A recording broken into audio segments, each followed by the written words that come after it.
Um, I'll now introduce Guenter. Guenter's been with us before, gave us a wonderful presentation on South America 12 months ago. And Guenter's a much-traveled gentleman, and I think a former airline pirate. Was it pirate? No, maybe pilot. Guenter. No, no, no. Ground stuff. I was responsible that the jumbo with all the cargo go up in the Okay, air. ground stuff. Well, you got around a lot anyway, so it must have Indeed. been a lot of ground stuff to be sorted out in a lot of weird places on the planet. So he got around a lot and he took his camera everywhere. And as a consequence of that, we have a wonderful collection of images that sit with Guenter. And those of us who were at his last presentation are still talk about it now and then. So it really had a big impact. Anyway, tonight he'll be showing us some photographs dealing with European narrow gauge steam, and he's assured me about 98% of what he's showing will be meter gauge or narrower. So it's certainly narrow gauge. So that's I don't know why that's important, but for some of us it is. It's just hard to explain, isn't it? Why would a narrow set of Uh, rails be more interesting than a wider set of rails? It's beyond me. But anyway, I, I thought it's light railway, so that's the reason why I put 97% only. no, well, I'm sorry, I exaggerated slightly. 97, not 98. But anyway, tonight we'll be looking at Portugal, Poland between 1970 and 2024. So Guenter, I'll now hand over to you to do your thing. Okay, friends, so let's start. Hopefully you will see something. Yes, And can you see it also full screen? it's coming through not full screen. Not? That's full No. screen now. Yep, good. No, yeah, okay. Yeah, okay. So this is a 3%. You see, this is for my introduction. My favorite tank locomotive all over the world, the Czechoslovakian 477 class, incredible engine. And I show you tonight pictures, what I say, from Portugal to Poland, and even a small extension to Gaivoron in Ukraine. And pictures are from myself and from my friends, and three friends, good friends for decades, is Helmut Dahlaus, Bernhard Haseneder, and Peter Minder. And basically to say I'm born in 1957. My first line side picture was done when I was 13 years old. And then the first 9 years I was more or less alone. Then I met Helmut Dahlaus on a coal mine in Tubarão in Brazil. Sometimes meeting points can be strange, thanks to David Thornhill. And but from 1979 on, I met so many people, and then I applied only twice for a job in my life. Once was Deutsche Bundesbahn, they didn't want me, what a luck. And the other was Lufthansa. So this was even better to go to see more outside Europe. And now I show you this time something from Europe, and let's start again. We start in Portugal, and the interest here is, for example, mainly the meter gauge lines here in the north. Porto was one of the best what I have seen in meter gauge on variety, and also the branch lines are fantastic. And I show you some impressions now. You can see it in 95, or sorry, by many of the branch lines were gone already 10 years later after my first visit, or 15 years later.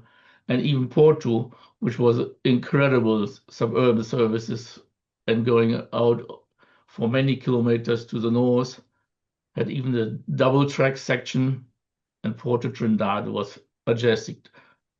And so you see here, this is absolute unbelievable. Porto Trindade Hauptbahnhof. And this is a Henschel locomotive, the mainstay of the meter gauge in Portugal. Henschel built a good number. This one example, for example, was built in 1905, and one could find this engine on all lines except the Savo line in the east.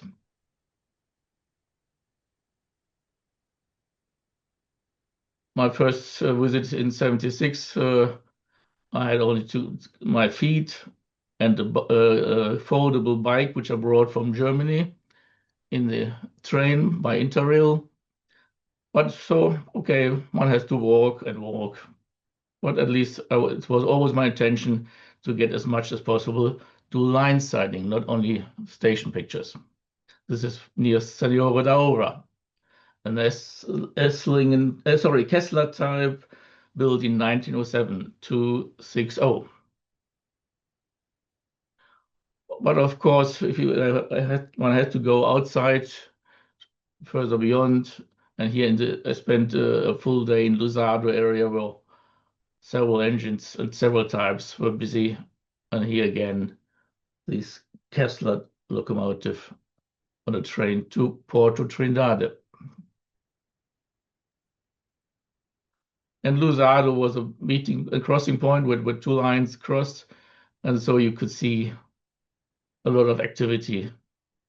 But particularly the evening in Porto Trindade was incredible. Every 10 or 15 minutes, an arrival or departure, and all the people coming from the job, jumping in the wooden coaches and disappear.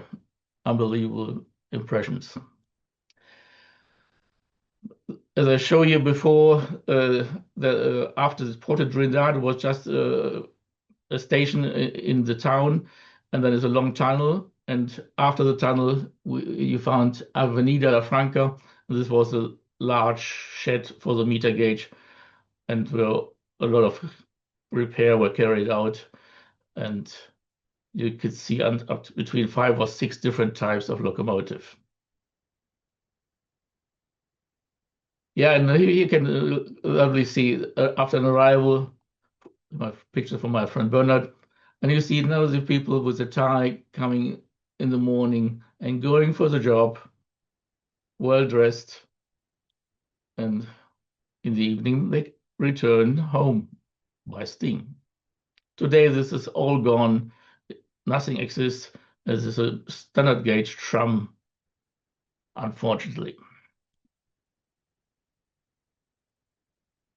Senhora da Ora was the place after where the line splits, and here Bernard found when engine 162 on approach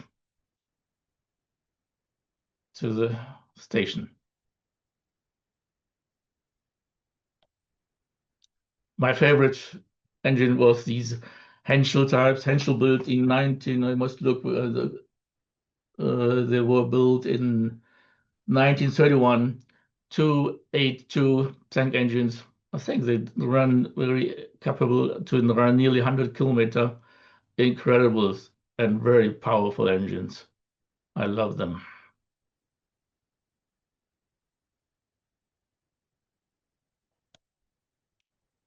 And here again, the Lusado area, where Lusado Pfaffe area on a long train towards Porto.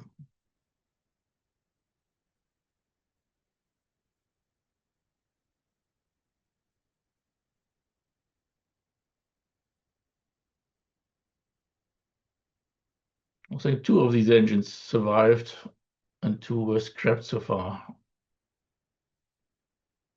but only non-serviceable. Another locomotive, I think it's Orenstein and Koppel, So far 1910 on the Tamega line, which is some 100 kilometer east or 80 kilometer east of Porto.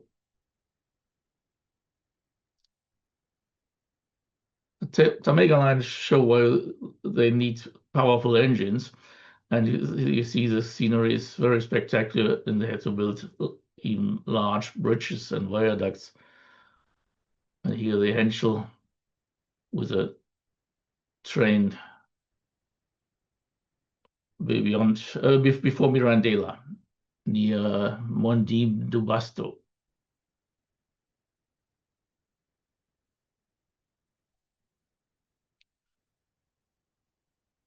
Well, of course, freight trains were also a regular feature, and here engine 165 on the Tamega line.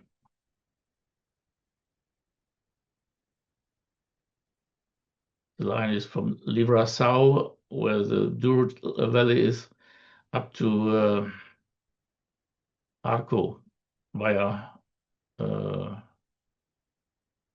forget, I will let you know soon. And Bernard also witnessed and take pictures of these rail cars. Rail cars were introduced, I think, in the 60s so far I remember, but I'm not very keen.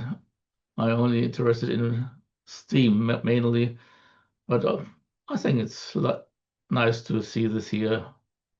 And these were also the mainstay on the last days when the traffic was finished. Here then an old one that I think is Kessler 1907 260 on the northern part of the Tamega line, the passenger train.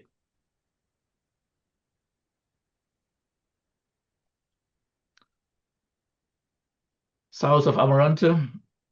Amarante is a town in between Arco and Livraçao. There's also this huge viaduct.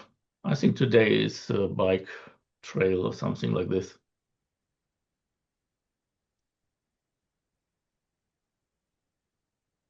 And again, the bridge on Dim do Basto, this time with a southbound working.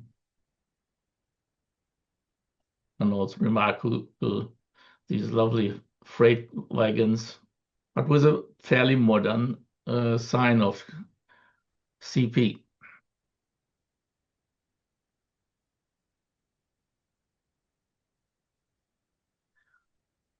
I was there in 76, in 79 on the Tamega line, and here I was with my wife again in Amarante in the summer of 85.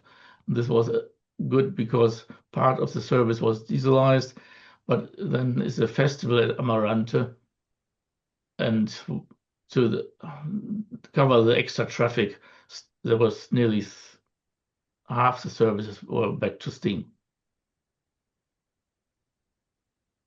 I approached in Amarante town. Yeah, a well-known place, Regua, in the Douro Valley, and here at the turntable is E1. I guess maybe one of the smallest, maybe the smallest in the 70s engine built from Henschel in 1922. Remarkable, just here one house further to the right is the beautiful Pensão de Borges, a famous place. Okay, it's not very clean, but you could have the brilliant view on the turntable, and in the evening the broad gauge and the meter gauge come home, and it's distance only, let's say, 15 meters, 20 meters. Maybe it's the best place or nearest place where you can live, except Wolstein. And in 76, there was still all steam from Regua to Shafts, a long line, well over 100 22 kilometers, something like this. And you see the broad gauge trains arrived, already diesel, and the people change for the onward journey. This is the 2460 Henschel locomotive built in 1911. They were very powerful and they were really necessary, particularly for the Regua and for the Sabor line. Sabor line is a line close to the Spanish border in the east.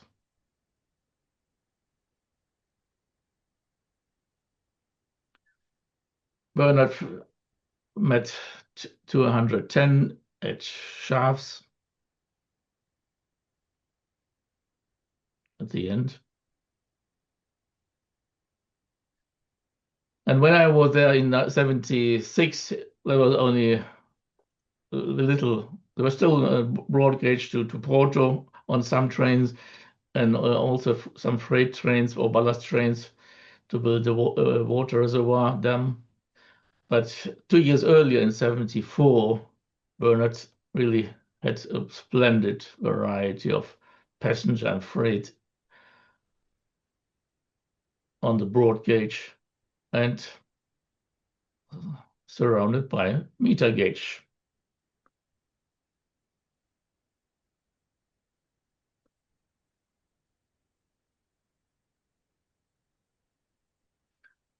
Another departure here with a passenger train from Regua in 74.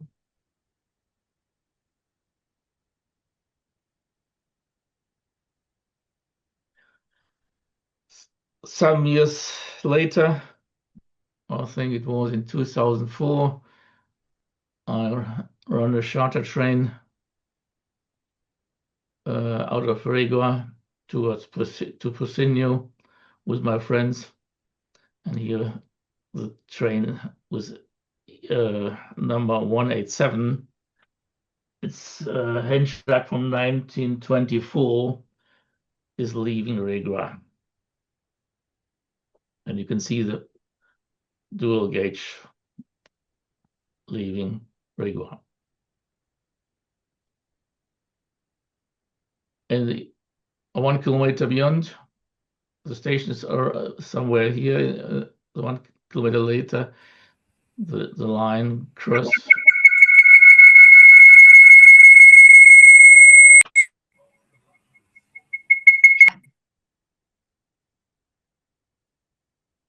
All right, Guenter. We've just muted the culprit. Is it okay now? Yeah, it wasn't you. It was sorry. I thought it was my telephone. Well, okay. You see the bridge. There's a broad gauge line to the Portinho and to the Spanish border, and just after the bridge, the meter gauge line headed to the north. And here's the Douro Valley, and you can see it 10 years later or 15 years later. Nearly all those gone. There was just a little bit left on these branches. The Villareal Amarante, the short part to Villarreal, even Mirandela Bragança, which we see now, and all this gone. In 88, for example, Sabo line, and in 92, the section to Bragança. I think today is all gone here. Only here is now a museum service introduced, and they're using one of the Henschel 2460 engines, but that's all what is left. Another lovely small one, E55, is a Kessler product from 1898, and is doing the shunt in Tours. So the Tours line goes to Mirandela and Bragança, and they're not only doing the shunt, then they go uphill to Mirandela with this little 060. On the broad gauge, another picture of the 97 minus 97 is Bernard found this product 460 broad gauge locomotive leaving tour. Here you see the meter gauge. And normally you would say it's built British. No, sorry, folks, it's wrong. It's Henschel. Also, Henschel also built inside cylinder. I think Colin Meal, if he's with us here, will remember. Here we were on a LCGB tour from Mirandela to Tours. And this is southbound towards Tours.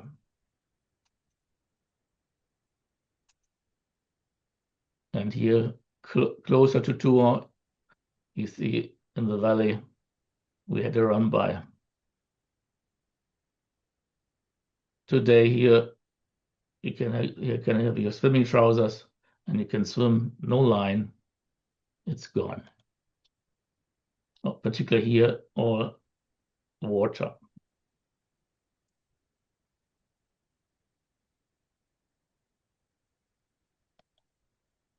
And the water reservoir dam is now here. And so, of course, this is just 1 kilometer before Tours, before it comes, the meter gauge ends.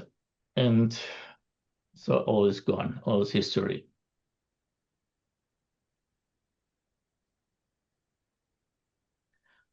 Here again, you can see here is a Douro Valley in distance. And the water reservoir dam is some around here. So no train, no rails, all history.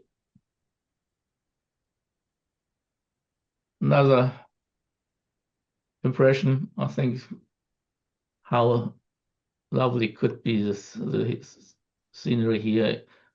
The lady can care about the child, earn some money, and we get the advantage of having authentic picture of northern Portugal.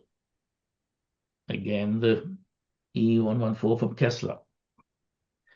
And we also run, this is for Bernard in 74, and he's north of Mirandela. I forgot the name. It's a bridge, a place with, okay, it's halfway between Mirandela and Bragança.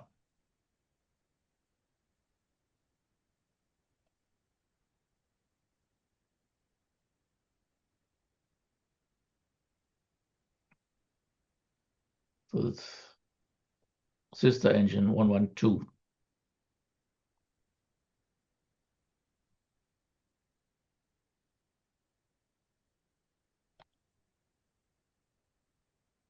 And a different day, the Mallet 166 on the northbound to Bragança.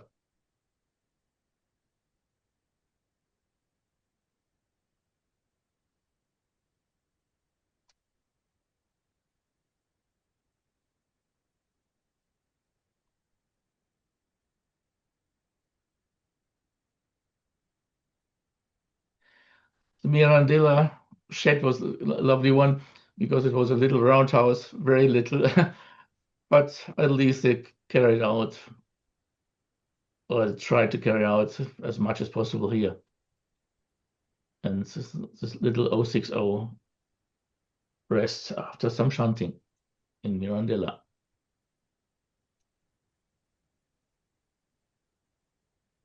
Here, southbound train from Mirandela to Tours.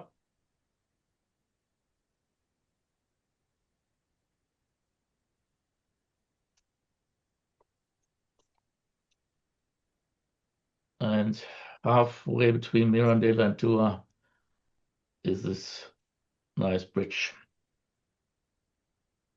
at Abrero. The station Abrero is just here.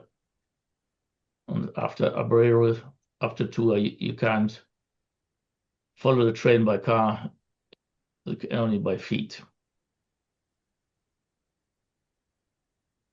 It must be in another language. Yeah.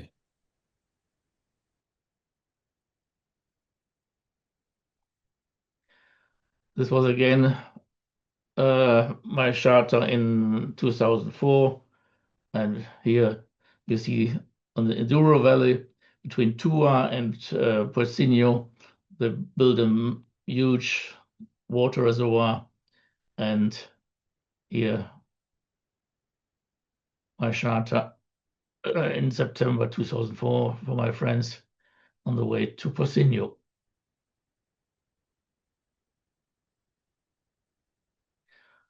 Back in 76, on my first visit, you can see there was a daily train.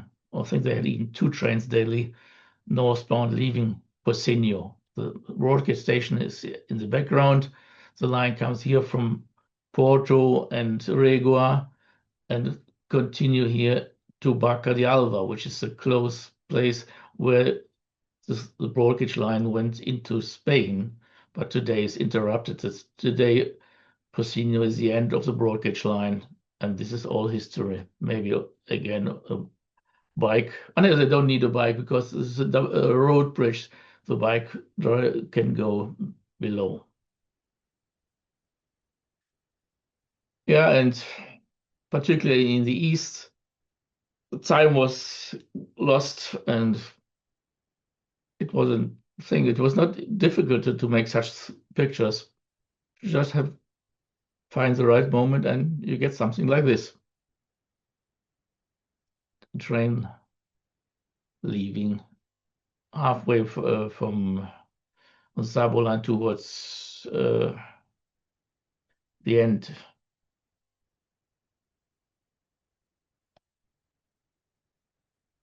I spent there 3 days, and it was fantastic.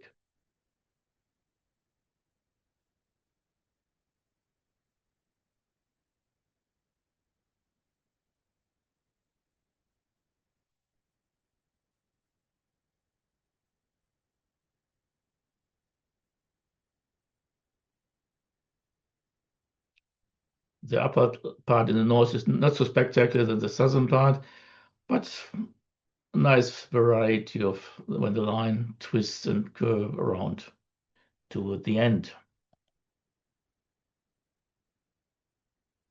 You're close to Porcinho, some 10 kilometers north.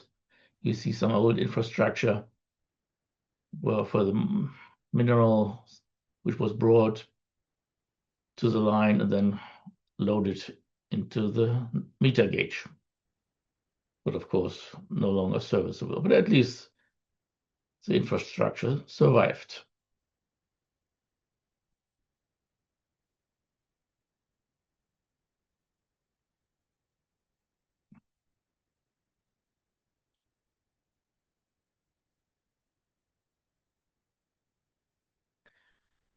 Now the southbound train, this time you see the E209, and that's the only meter gauge locomotive which got this diesel reactor. And they tried it, and the engine lasted with this until the end, but no more engines were fitted. Maybe the license fee from the Austrian were too much for the railway.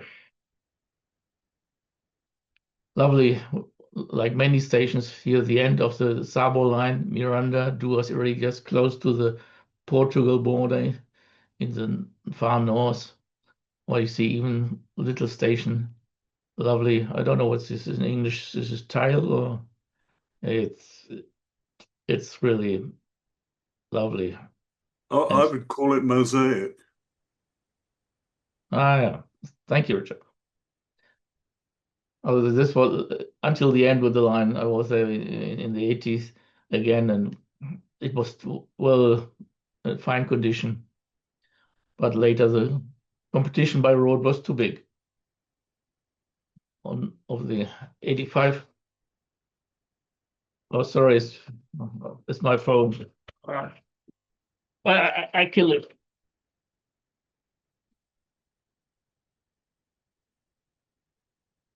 Oh, sorry. Okay, we'll end up soon. So, sorry. Okay, leaving Porcino again, 9 years later, again, you see a lot of traffic here. And so in 85, the line was still, there was need for the line. Again, the diesel locomotive on an older picture in 76, if I remember from, no, sorry, it's 81. In 81, Bernard was in 81 again. And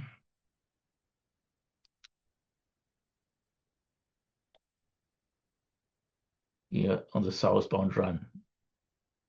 The southbound run was for the photographic ideal because the line goes from north to south, but due to the curves, even northbound trains can be good.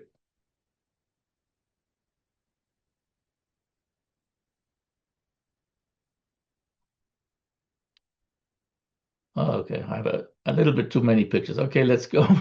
Sorry, one picture from 76 from my first trip, but the picture is not so sharp. Plenty of time, Guenter. It's fine. Yeah, okay. Yeah. Okay, then another, yeah, this is interesting. Then part of the service, they ran halfway to the place with sea. I forgot, not so important. Now halfway, and the northern section partly was the passenger had to use this rail car, and here the line, the train towards the south is on the way to Porcino, and they had to take the car for some maintenance. As I mentioned, for me, steam is everything. Diesel water traction is not really important, particularly everything after 1945 doesn't interest me. But I think here I couldn't resist and had to take the picture. Lovely. Okay, we are nearly at the end with Portugal, and once all the people from the rush hour were in the town, in the job, sometimes you get very empty impressions. But the train were all over the day, not even most of the time at the full length. Again, Senhor Obra.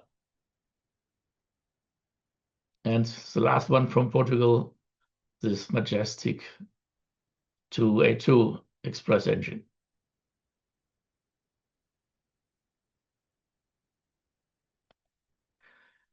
Okay, Spain, for Spain, I was too young. So I've only seen in 70, on the way back from Portugal, I visited Ponferrada Bilbao. But by the time my camera was not so really great. And I show you the picture from my friend Bernard. And this line is also majestic and fantastic and great memories. I was there twice, but Bernard pictures are much nicer. He was older and had better camera equipment, and you see the Correro, the passenger, running southbound, coming from Ponferrada, from Villablinos towards Ponferrada. Number 31 and number 17 were the prime engine for the passenger service. I think in the 50s or 60s, the part of the line, the old line was here in the valley, and they also built a water reservoir, and they had to reline. They even planned to double track the line, which actually has never happened. But it gave new impressions for us. Again, the passenger, the Correo, northbound towards Villablino. And the place is, let's see the pictures, the Santa Marina area. Pacena and Santa Marina is about 1/3 of the north of Ponferrada. And the main reason why they built this, of course, was coal, because in Villablina they have a lot of mines and coal. Maybe I don't know, maybe today is gone, but at least until 10 years ago, they still have a lot of coal for the local market. And this time the loaded train towards Ponferrada.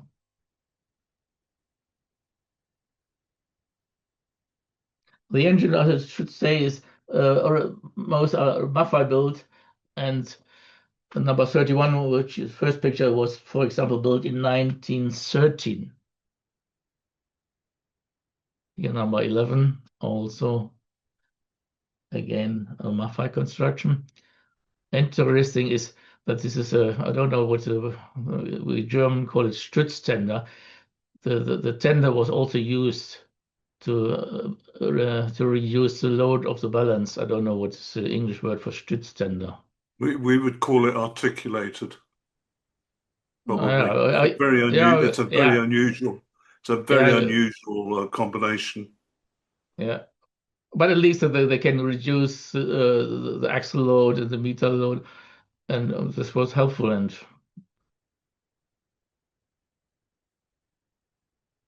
And they even built new engines. The Spanish company Macosa built in 1956 engines. I think 3, 4, 5, I don't know exactly, but it doesn't matter. And basically on the same design, but more modern. And you can see the area, and the old line was somewhere here in the valley. And here Bernhard found the train which has been separated because it was too heavy, and they had separated in 2 parts. And again, the Correro, the daily train here, southbound to Ponferrada.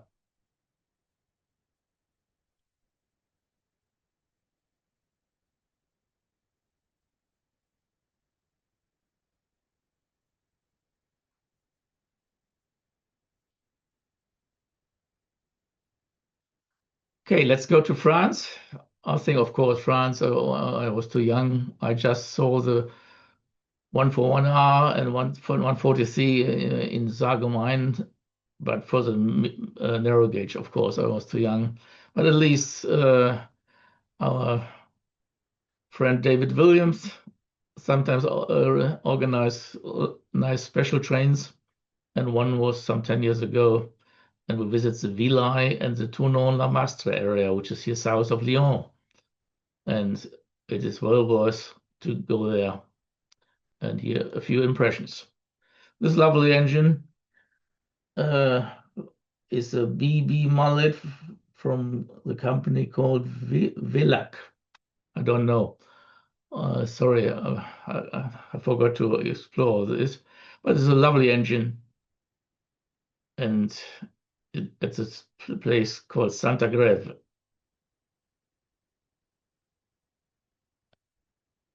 And we had a nice charter train with a mixed train composition. It's fairly open scenery, but very lovely. And we got a nice day here, and very cooperative, and crew open for our wishes.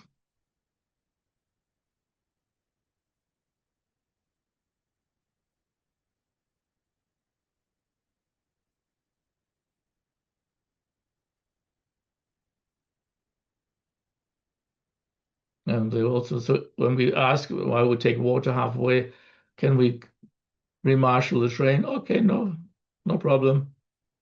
The folks was very friendly, very cooperative. The other thing, another David Williams charter was the Tournon-la-Mastre line, which is very famous. And they have a lot of tourist services. But Helmut and another friend of us, we tried to see some remote places. So we chased the train by car and have explored the day before, so that we get something unusual, which looks more authentic. It's close to La Mastre. here our charter train, also a lovely combination of coaches, just 5 kilometers west of Tournon.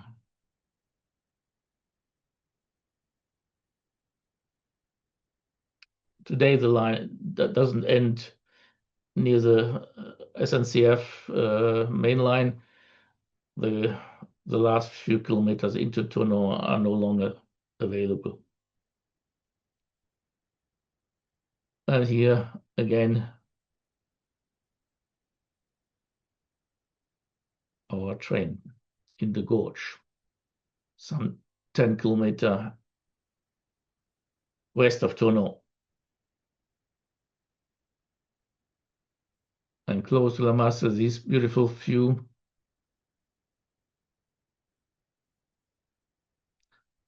Another good day with David Williams. Okay, let's go to Germany. In the south, where you see Stuttgart, Ulm, and the line to the Bodensee and Friedrichshafen, and there was a narrow gauge Warthausen, Ochsenhausen, and which was one of the last DB 750 millimeter lines.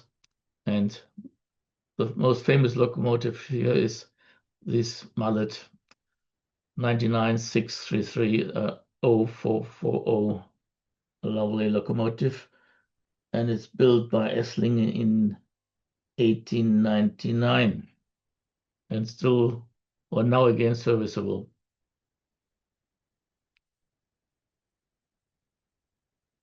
Also a charter train, photographic charter.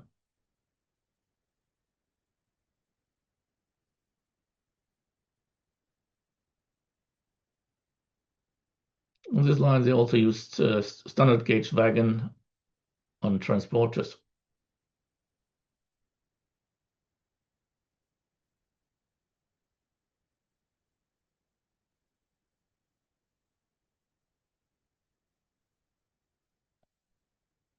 Another line in the Rhine Valley, Cologne area, this is where I live. And between Cologne and Koblenz, there's another industrial line, the Brohl Talbahn from Brohl westbound into the Eifel Mountain. And the highlight of this line is SM11. Again, like you can see, they also have a lot of traffic was going, and even today is going on transporters. And a charter train some years ago here was SM11. The engine is, by the way, built from Humboldt in 1906.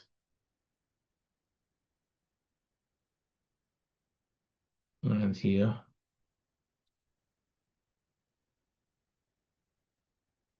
the bridge crossing some 10 kilometers west of Brohl. Also interesting because you can see in former days the mineral was loaded even into ships and also into forward by Deutsche Bundesbahn with coaches. So this is in the Brohl harbor.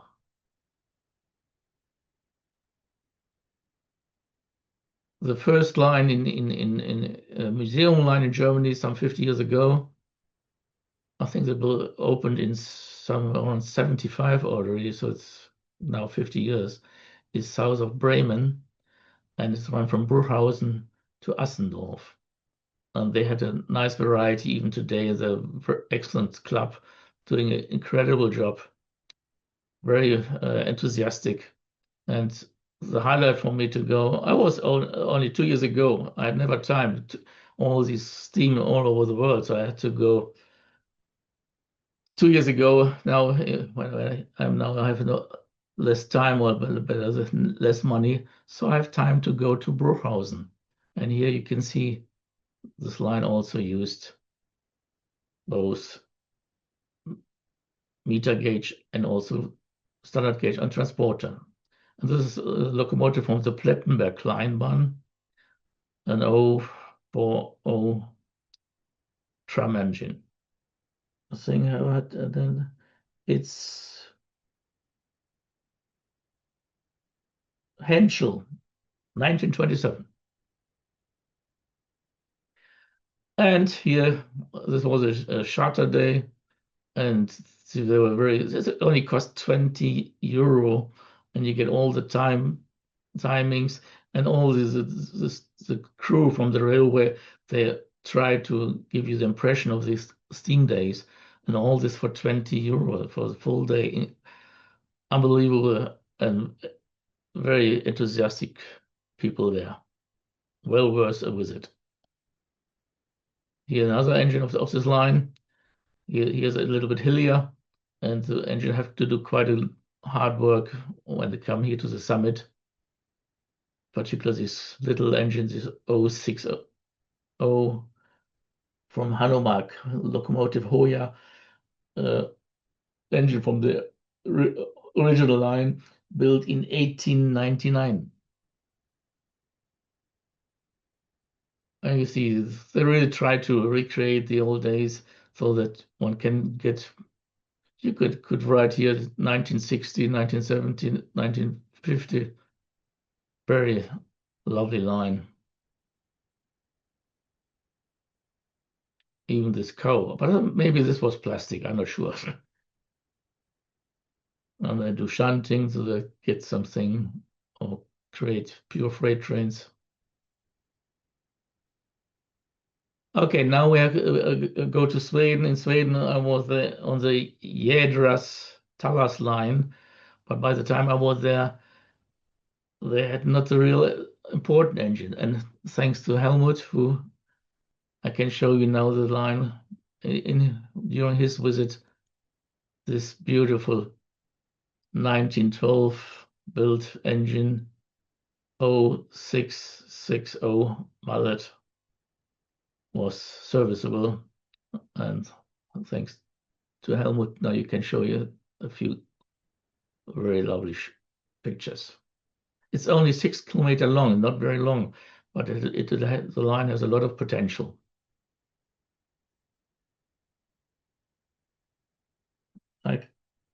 No, it's built in 1910, but the interesting is the gauge is 891 millimeter. It's mainly something which is only limited to Scandinavia.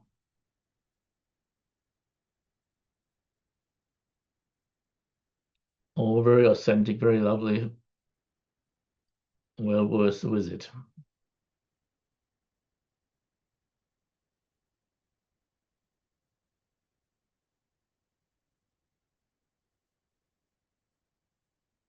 I must look on the watch. Oh, I have to speed up a little bit. Okay, on the turntable. Again, here.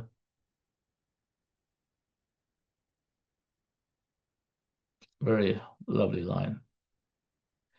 Okay, we come to Switzerland.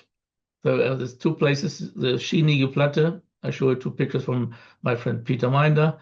And my friend Peter Minder also organized several charter trains on this Furka Oberalp pass, which was closed many years ago. And in the late 90s, the railway there rebuilt the line, often by volunteers who live there for some weeks, some months.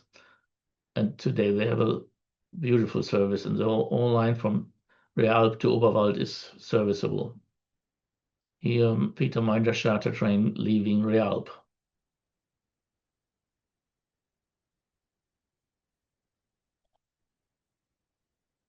I was there several times, and during my last visit some years ago, this engine was also serviceable, an 080 tank engine. This engine was built by Winterthur, of course, in 1924, and went direct to Vietnam, but to the Dalat line, the southern Vietnam, some 100 kilometers north of Saigon. But during the war, the line was more or less destroyed, And in the 90s or late 80s, 90s, Swiss rail fans have returned the engine to Switzerland, some of them, and like this one, also number 9. And here you can see the Rhone glacier. There's not much left here. I think 50 years ago there was ice here, or 60 years, but now the ice is only here. No more ice here. And the road go here over the pass. Very spectacular area. And here crossing, level crossing. And Peter also organized some old cars from Italy. These engines, by the way, were built also, of course, winter tour, and mainly in 1930, 1940. They were used for the Fokker until I think the late 30s or early 40s, and then were sold to Vietnam. And lucky, a couple of them returned.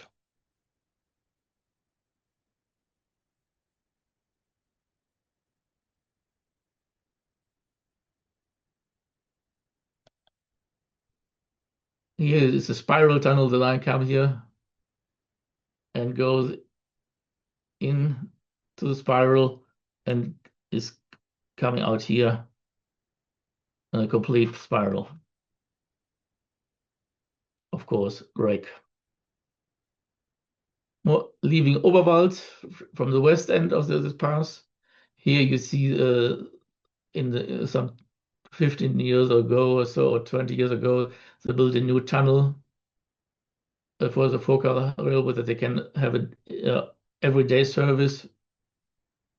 And here is leaving Oberwald, and this also, it is wreck just from the beginning.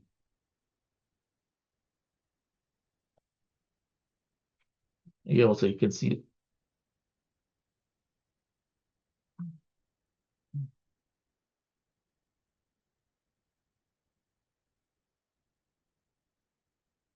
so, and here again another eastbound train or eastbound charter for us from Peter, close to the spiral tunnel. Lovely scenery, beautiful line. And here we played with 2 engines this day here, and here in the station.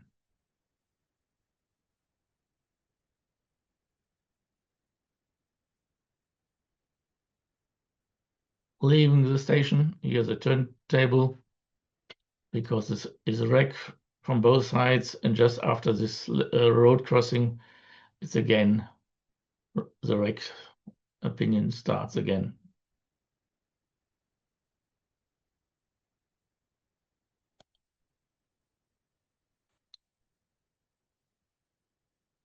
And it is close to the Fokker Pass, number 9 approach.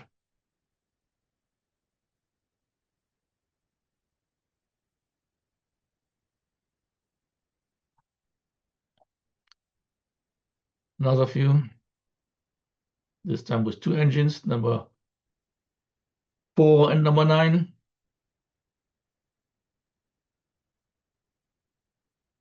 And it's a fun for Peter to always to organize something with people, with coaches.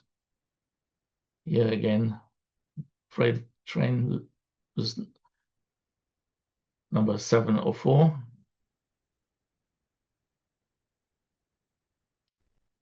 And you can see it is unbelievable and lucky that the Swiss rail fans really rebuild all this. A real jewel. And the railway are very enthusiastic, and during these charter trains, you get plenty of run-bys again. Oh, no sun. Oh, we have to do it again and again and again. Very lovely people, very superb line. On my last visit some years ago, this evening shot with the 080 and the 260s, number 4 and number 9. Schienegeplatte is this is Interlaken, Bern, the capital Bern is somewhere beyond here. And here's the Schienegeplatte, and Peter Minder also has done here. I was never there, so I include these pictures of a steam train, an electric charter. And these are the very old coaches in the infrastructure. One day I have to do this, of course. Okay, before we have to stop, let's at least start a few pictures from Deutsche Reichsbahn. I show you Rügen Island. I show you the Bad Doberan Molly line, 900 millimeter. And I show you the Polo line here in the Pritzwalk area. And then we have a break.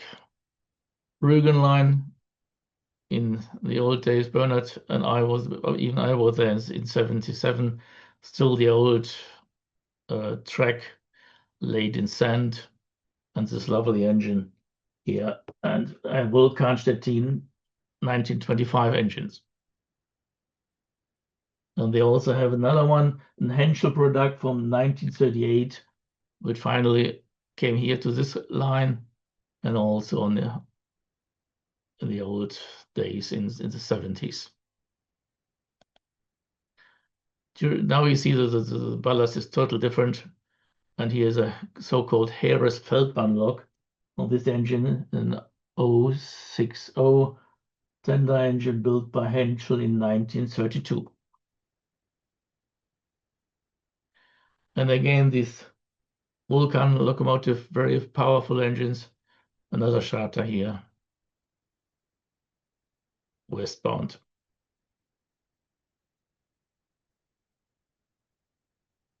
And 10 years ago, I was there too, and we had a very lovely freight train and even mixed weather conditions.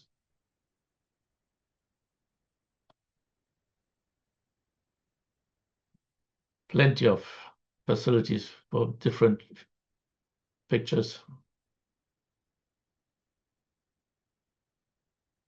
Very difficult for Guenter to get up early, but if you want the sunrise, you have to get up early. Normally, I never get up as a retirement before 9.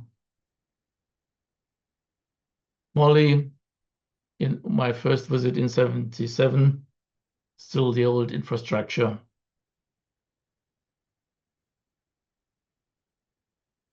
.900 millimeter line in Bad Doberan town, where it comes to the standard gauge.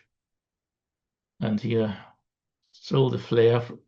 Today, this looks a little bit more like, not Mickey Mouse, but it's just too much shops. And here, a charter train in the recent days. And the organizer brought some old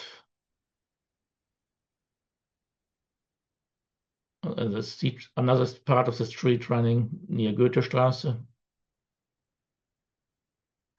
And the Polo lines, also the very lovely folks, they rebuilt part of this system here. And they get guest locks from the south. And this time the 4K, the 044 Meyer locomotive were here. But they make very lovely trains, loaded sugar,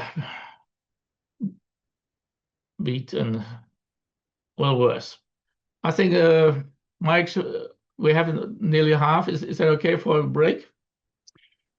Yes, that's fine. Guenter, just for a few minutes, and we'll get cracking again. Yeah, okay. It's fascinating. It really is. Magnificent photographs. I've got to say that. Wonderful. Yeah, okay. It took some years, and also with the help of Helmut, Bernhard, and Peter.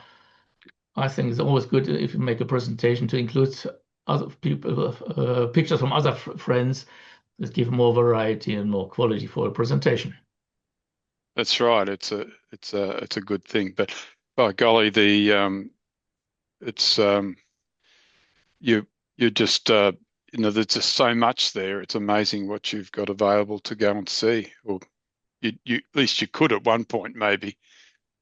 Yeah, the good thing is after 79, when I met Helmut and then all the people, and within a few years, I have only to ask who is interested. I have to fill up a rented car, okay? Yeah. And once we have 3 people, so and I have sometimes I had lucky. My wife was also doing the same job like me. So Yes. sometimes I had 4 days off and say, Carla, do you know what you are doing the weekend? Oh, and then I have 6 or 7 days, and this is enough for a trip to Turkey or so. Yeah.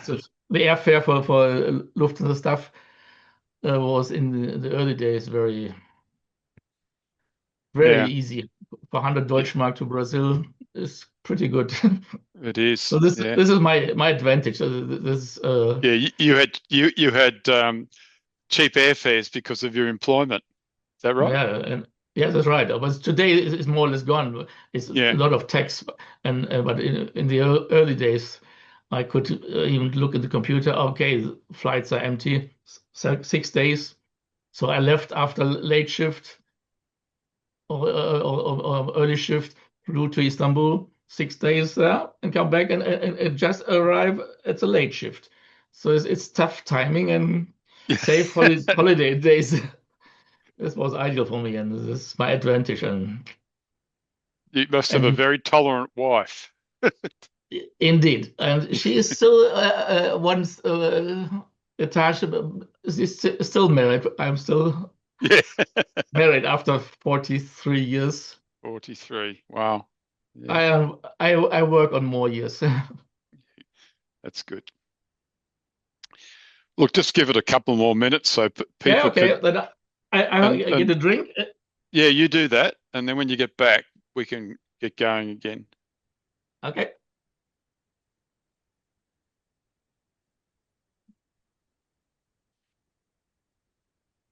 Well, I hope you're all enjoying this. It's certainly some wonderful sights, wonderful locomotives, very interesting. Very nostalgic. Yeah, I've seen your notes come through, Rod. You've been to, I think, a number of the places that Guenter had been to in, was it Portugal? Yeah, particularly partly tempted, of course, by things I'd read in magazines. When I had the chance, I had to go. Yeah, you're very fortunate. But yeah, but I think it's what a wealth of photography, of record that we've got here, because so many of the lines that Guenter travelled on, as he mentioned, are now gone. Yep. So it's so fortunate that we have people like him and his friends who made these trips and recorded them the way he did, because you can't do it now. Because a lot of the social geography changed with the collapse of the Iron Curtain. Yeah. And the end of the Cold War, and what we call Eastern Europe coming back into mainstream Europe. The economic times changed. People now had cars. The railways weren't needed. That's right. Exactly. Yeah. Well, we have Guenter back with us now. So I think, Guenter, whenever you're right, we're okay for you to continue. Yeah, wait a moment. I open the picture what we have last time. Okay. You'll need to reshare. Yeah. I share. I try again. Hopefully, you see again a map. I'll let you. Yes, now we do. At full screen.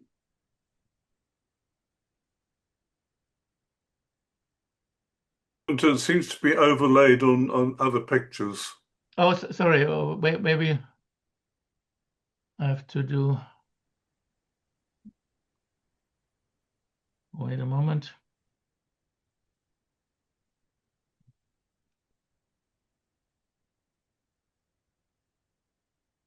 second.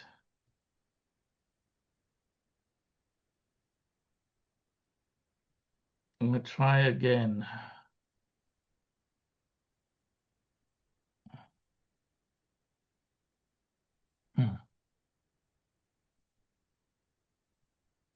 Oh, wait a moment. Give me a second.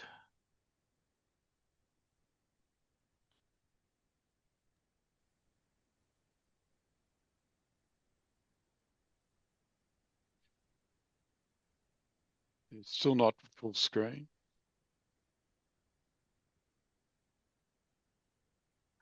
Wait a moment.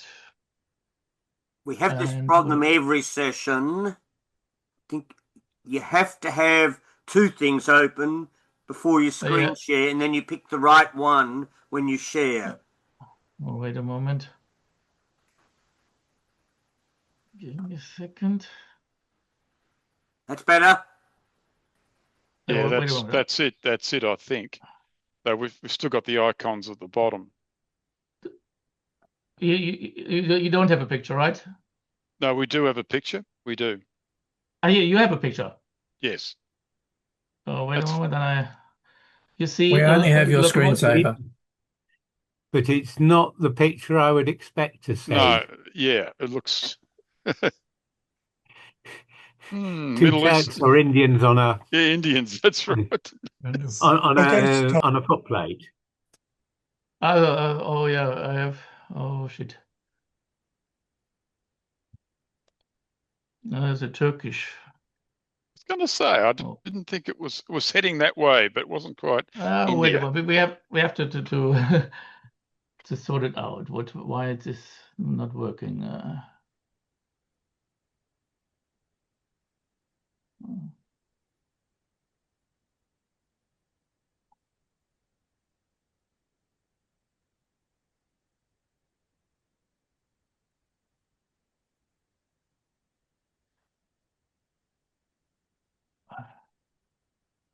Wait a minute. I go out, start again.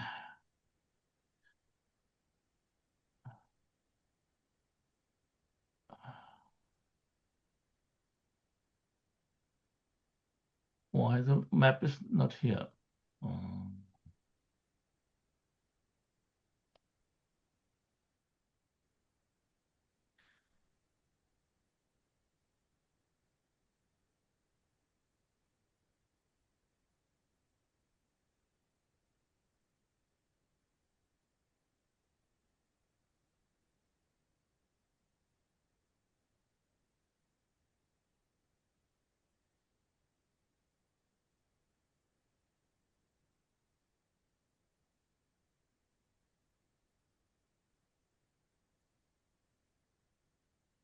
Now you see a map? We've just gone. Yes, we do. We see the map. Yeah. And you see full screen? Probably not. Now it is. Yes. Yeah. Okay. I tried. That's good. That's fine. Yep. And you see now a 080 tank engine, right? I see. We'll trust you on the wheel arrangement, but it's number 11. Number 11. Yes. I think it's a 080 so far. Oh, sure. I think so. At Hedstedt. Hedstedt in Klostermansfeld is an industrial area, and they also there they had to build up a museum service, and you can see even here they have parallel the standard gauge line, and here they have even a triangle where they can turn engines on trains, and here number 11 an 080 locomotive. I can't remember when they were built. Sorry. And sometimes they have visited engines, particularly when they have a celebration or so. And here, the Saxon Meyer locomotive, the 0440, is used for charter trains and tourist trains.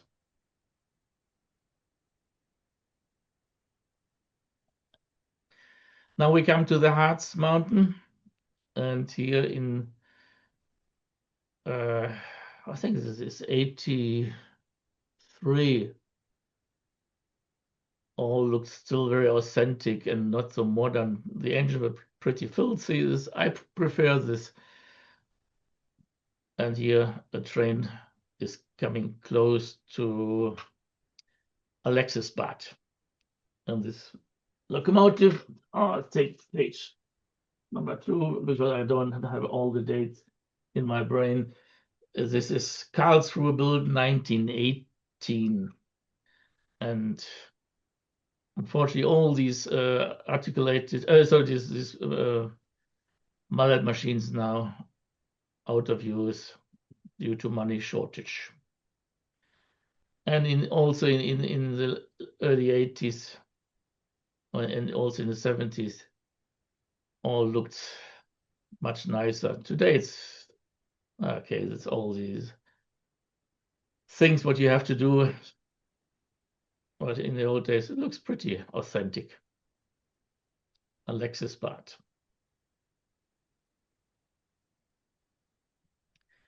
And here in Alexisbad, the line, there were 2 lines. One go towards the west and towards Strasbourg, and the other here is a branch line to Harzgerode. And here is a train just on the short branch.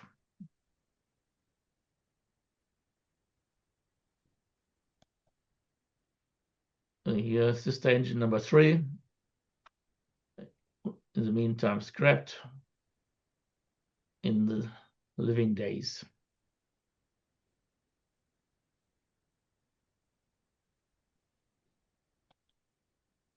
Number 4, I think maybe it's also gone. And here you see the Alexisbad, the line diverged to Strasbourg to the west, or here the short branch to Harzgerode. And also nice morning in, I think, March 1983. Here number 3. Sometime it was in green livery.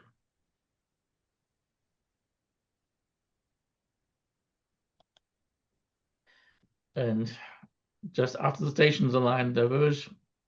Here, number 6001 goes to Harzgerode, and 5904 went to Strasbourg. And by the way, number 6001 is a single example, Krupp 1939. Lovely 262 tank engine. Unfortunately, also out of use. No more money for this. Oh, different year. I think this is in the 70s. Or maybe it's with the 2 different mullets. And now you see that also number 1 and another one. So except number 5, we have seen now all of the 6 engines. Here again on the Harzgerode line, it's the number 5906.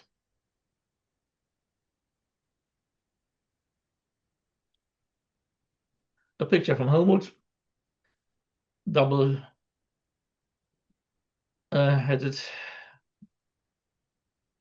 train, and in the 90s they had quite a lot of heavy traffic and with standard gauge wagons.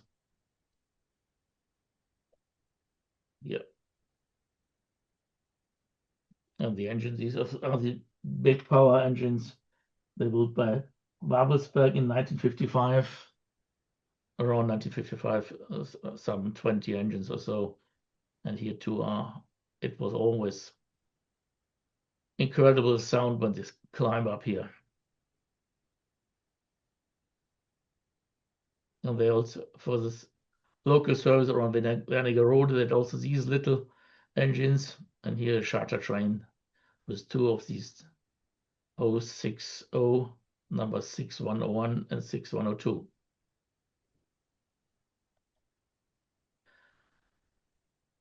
The engine which you have seen recently on Helmut pictures, but some engines were already built in the 30s by Berliner Maschinen AG, and this one is in the original condition today available with the old and built in 1931. Very powerful engines, these 210-2 here again with transporter wagon on a charter. Another line here, the branch line, and you can see the Brocken in the distance, and it's leaving here eastbound towards Gernrode.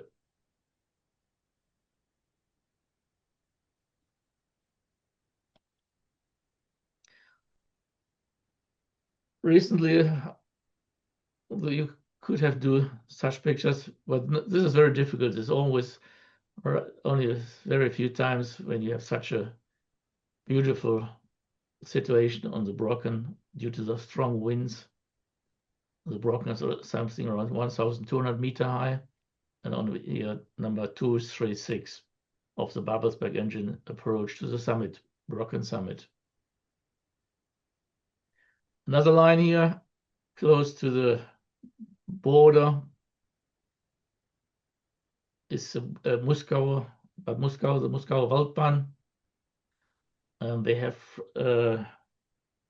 for many years an engine, this 080 tender engine, and it was built by Ohrenstein Koppel in 1934.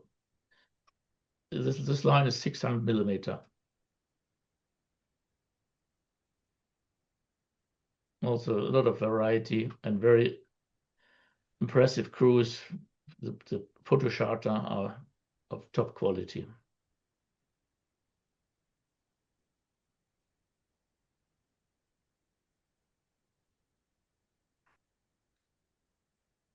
The Meyer locomotive leaving Oschatz. Sorry, leaving Mügel towards Kemmelin. This lasted even until the turn of the century, even after the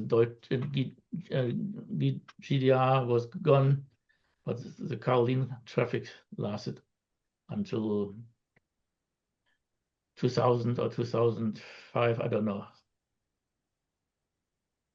You come to Dresden. Dresden has two 750 millimeter lines, and here the train coming to back to Radebeul in 1977, I think. The other line is from Freital to Heinsberg to Kurt Kipsdorf near the Czechoslovakian border.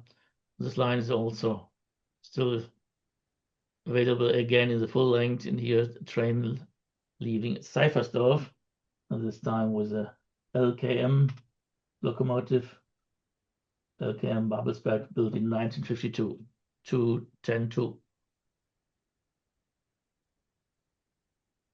Winter scene. Oh, we have our cars in Sorrow, Salavi. Again, leaving Seifersdorf in winter. In steam days in 70s and 80s, they continue with the transporter, standard gauge wagon transporter. There was a lot of traffic there, all handled by steam. The Deutsche Reichsbahn only tried once to build a diesel locomotive. It was a complete failure. So this was good for us for decades. And here, a train and a court crossing in Diepoldiswalde.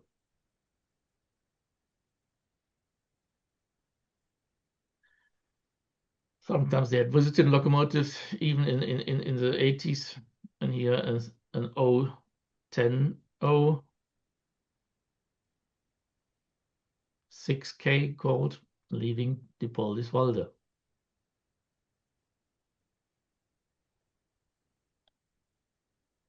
And beyond Diepoldiswalde to Kurt Gipsdorf, a crossing of the passenger train with a freight or mixed train in Oberkarsdorf. 1977 during my first visit. Another typical scene of the 80s.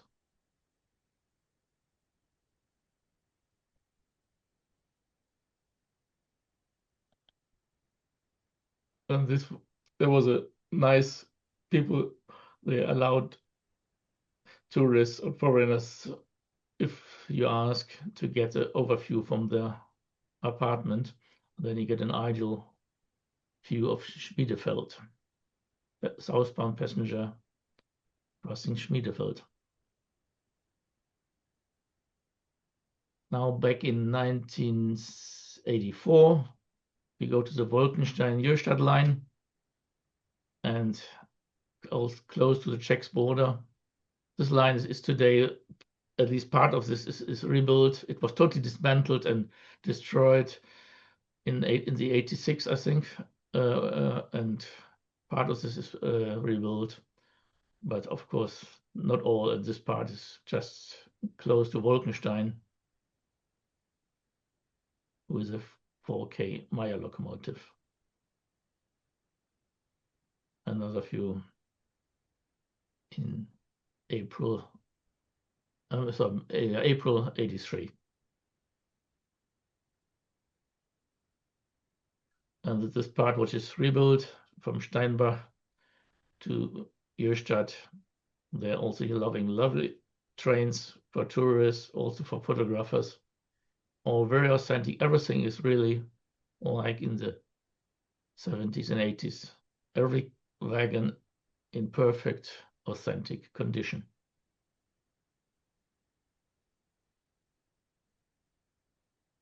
Then we now go to Zittau, Oybin, and Jonsdorf, and at Bernsdorf the line diverge, once to Jonsdorf and the other to Oybin.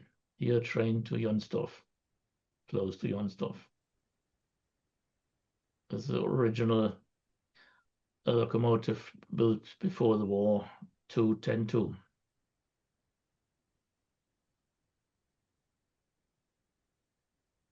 And here the LKM Babelsberg locomotive built in 52 on Neustadt.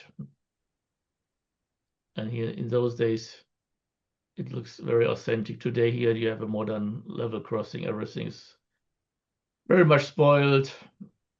So I like the old days.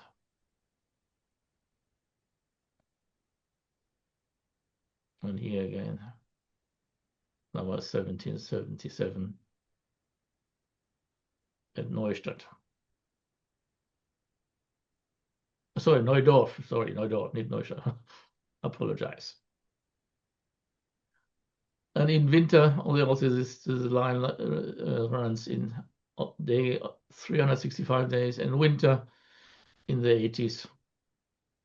I think this is a little bit outmodeled. I think it's no carving equipment, maybe an older type.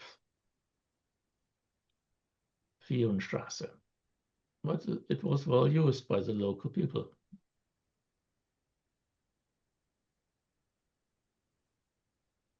And close to Oberwiesenthal is Unterwiesenthal, a very popular place, ideal with the church and the village, and authentic trains.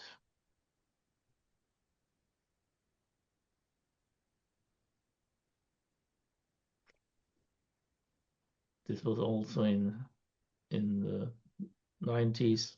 Today this bridge is modernized, but otherwise it's still very authentic and still very good today. But of course, now you have modernized coaches and modernist writing on the site. but in the 90s, it was well worth to go there. Unterwiesenthal again. And the same Unterwiesenthal. The freight traffic goes mainly to this place here, and then it was reloaded. And the passenger train continued to the skiing and winter sport area, Oberwiesenthal. And I think it's in 1977. Okay, we go to Austria. And now with my friend Bernhard, you will see the Erzbergbahn, another few pictures of the 3% standard gauge, broad gauge. You will see Gmünd, this system on the 760 millimeter. And you see the Schafbergbahn here. And you see the Zillertalbahn here. Zillertalbahn is in the far west, close to the Italian border. Yeah, I had to include this picture from Bernhard. I had made the mistake. I was never there in the winter, only in summer. I think this was probably the best line in Austria and out of this world. Two engines from Floridsdorf, 1908. Beautiful engines, 260, and they run until 1978. And then the line was dieselized. Close to Prebichel, the summit. I really regret that I have not done this in winter. One of the mistakes in the life you couldn't change. And here you're leaving Bordenberg Markt towards Prebichel. Another empty train for Eisenerz. Also in summer, it was beautiful.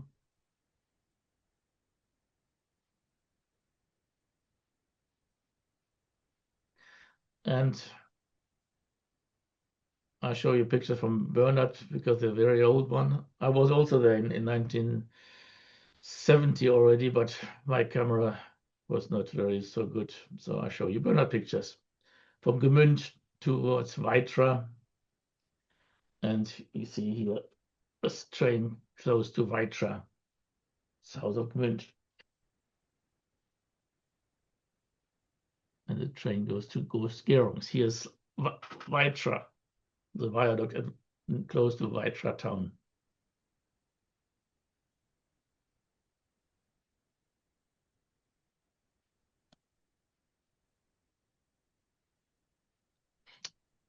Most of these locomotives survived until now, but they are now reverted often in the very old style, old numbering. So I prefer the old, original, authentic situation.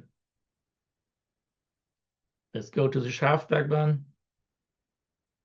It's a rack and pinion line, and here was a charter train in some 20 years ago. I forgot what year it was.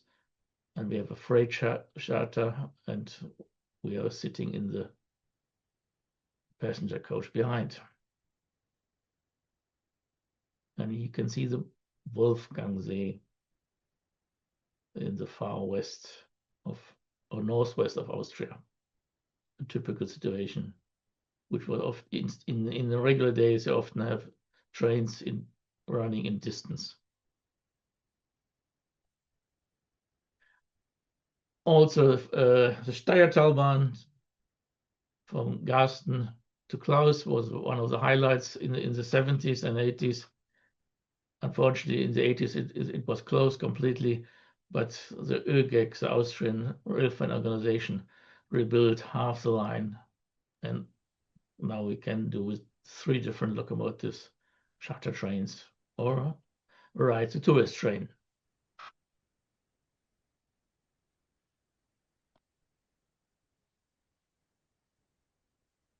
not a tourist, a charter train. I'll show you that only charter trains. Like on the line in Jöstadt, here also everything is very authentic.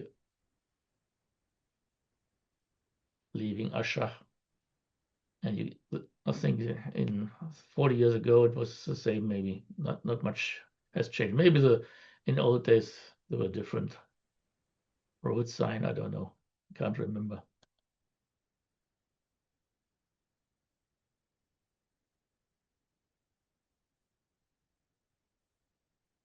The line is now rebuilt again from Steyr Lokalbahnhof to Grünberg. Some, let's say 15, 20 kilometers.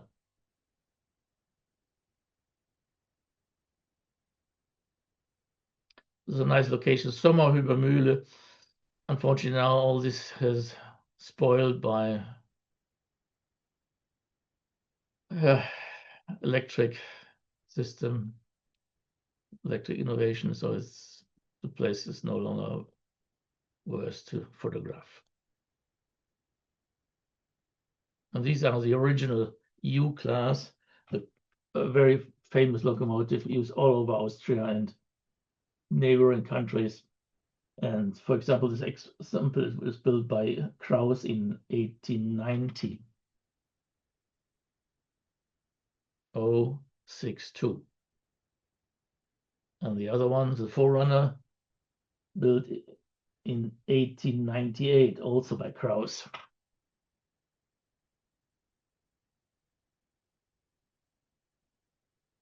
Again, Sommerhübermühle. Leaving Sommerhübermühle.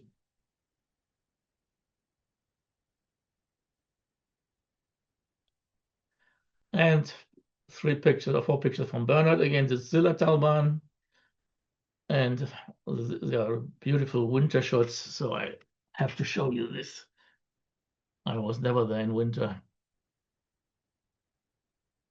This also I think in the 70s or so. Real atmospheric winter situation. Also a U-class, but Zillertalbahn is a private railway going from Jenbach some 30 km south to Meierhofen. Look this.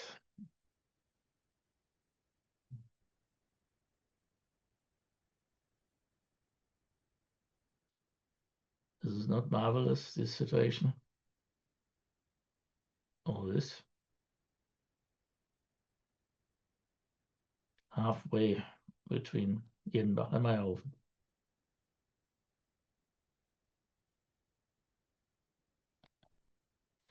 So let's go to Czech Republic, and I show you a standard gauge steam rail car in the Luschner area. I show you the Jindřich-Hradec and an industrial line west of Jičín, the Malariov Industrial Railway. First, in the Luschner area, this steam rail car, I think it's one of the most authentic and in best condition steam rail car. There's also a nice one in Switzerland, but unfortunately, most countries, such rail cars are no longer serviceable.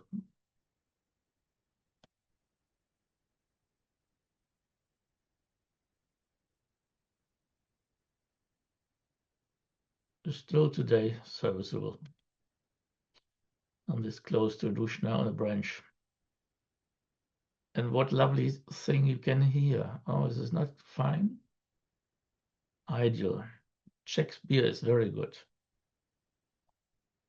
The industrial railway, the Malariov railway, very remarkable engines. Again, these tender supporting frame, and they were built by Krauss Linz in 1929. So particularly this one. This is maybe a little bit older. There's number 5 and number 1. And here number 5, you can clearly see the supporting system, how the tender support the locomotive and mineral. And the Hinterhof is also a very lovely railway. And Peter Minder gave me also these pictures because I was never there, unfortunately. Now the mullet is out of service again. Henschel built 1907. And of course, like Austria and this area was 760 millimeter. And here the U, the classic Austrian type, and the mullet.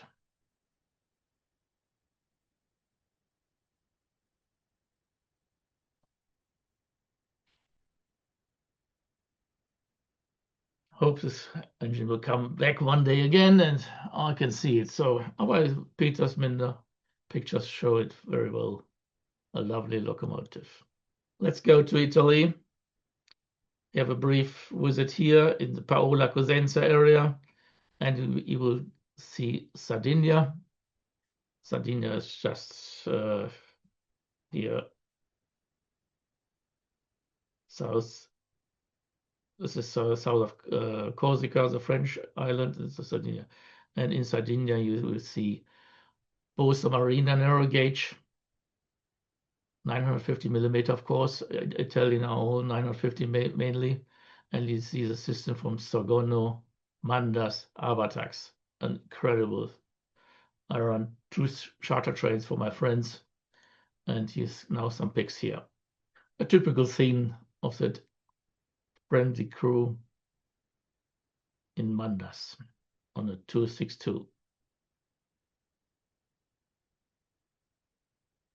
First, leaving Bosa in the west coast of Sardinia, a Breda type built in 1914, and leaving the coast town.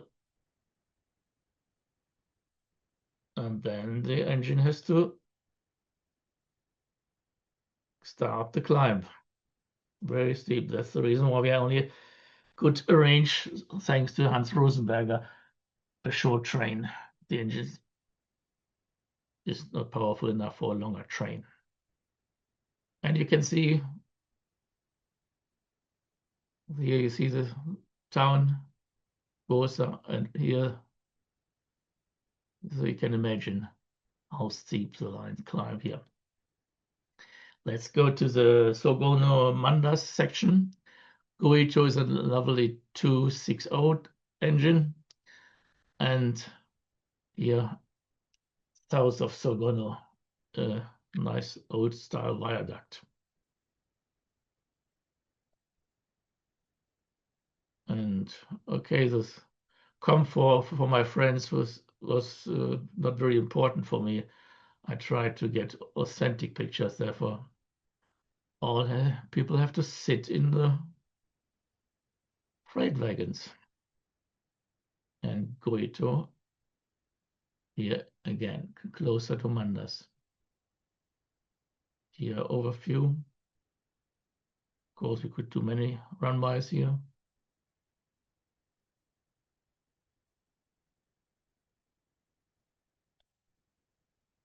And here's a lot. Loco has already reached, after a steep climb, nearly the summit.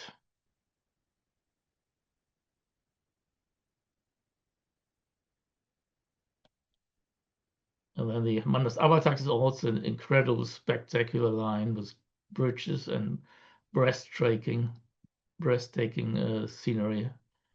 And here you have the 262, number 402.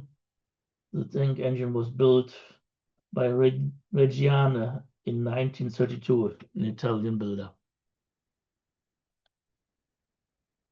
And they also, the crew were incredible. We spent there several days on both visits, and we had incredible freedom for runways and authentic trains and everything what you want. But you can only do this in in spring, because until May, then the railway is anxious that fire risk is too difficult. So all pictures here are shown in May. Oh, sorry, it's wrong. Again, a picture from the. Oh, no, this is now we on one visit I brought both Guito and the Reggiane locomotive to the Manders-Abersax line. Now we go to Cosenza. And in the Cosenza in the south in Calabria, there was a Ferrovia Calabria Lucane, also lovely system of several branches. And on one chart, I was there with my friend Ad van Steen and our late Manfred Stolz to witness this area. Also, beautiful scenery. Like Italy is beautiful. No discussion.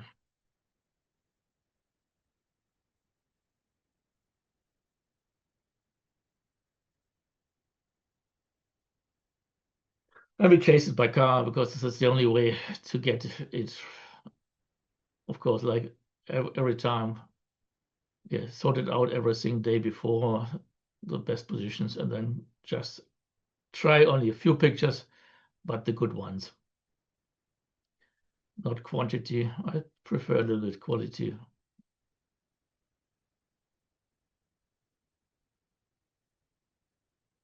And final view here, leaving Cosenza with the cathedral on the left. So now we go to Yugoslavia. We will see pictures from the Tuzla Banovici area. There's a lovely narrow gauge railway here, which still lasts until today, and sometimes see shorter trains. And then, of course, you see that this area between Visegrad and Tito Učice is one of the most spectacular part of the former Bosnia-Herzegovina narrow gauge system. And this part was rebuilt. It was all gone and rebuilt in the, I think, in the 90s. And first, let's go Banovici. Here you have the standard gauge, the S100 American war department, and a narrow gauge locomotive, 060 tank, both 060, of course. And the most popular engine or most common engine is the 83 class, 080 tender engines, very successful. I think they built some 185 engines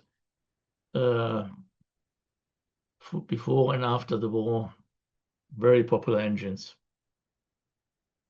And here, charter train in,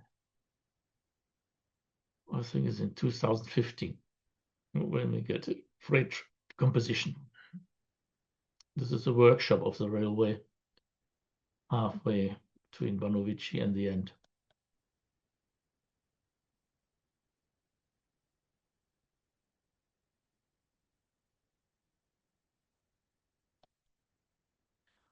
And even a double header.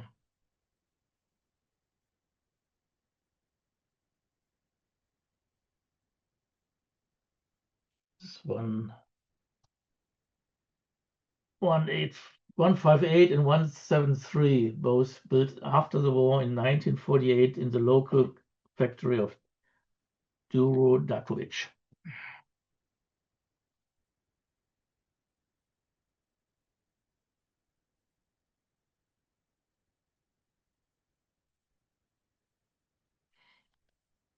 And now we come to the Bosnian-Herzegovina narrow gauge system, the huge system. Helmut Karls has visited this area. I was too young for this. And in the 90s, they rebuilt this incredible part between Mokagora and Učice, and later even up to Visegrad. So now you have some 30 kilometer of 760 millimeter. And here charter, which I have done in the 90s. Oh, no, sorry, September 2001. I apologize. This engine is, I mentioned, yeah, 1949 built, and has the original chimney.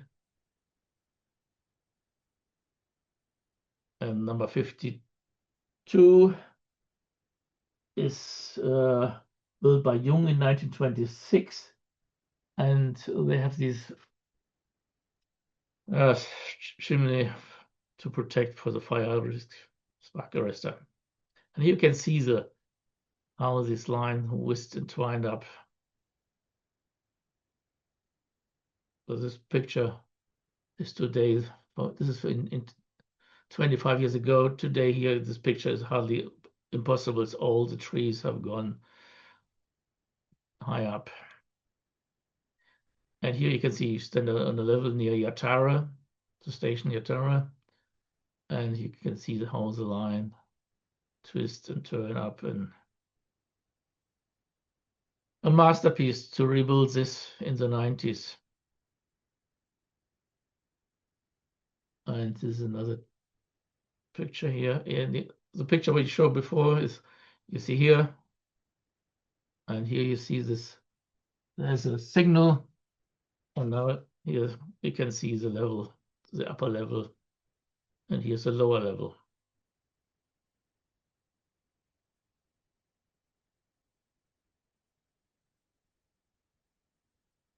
And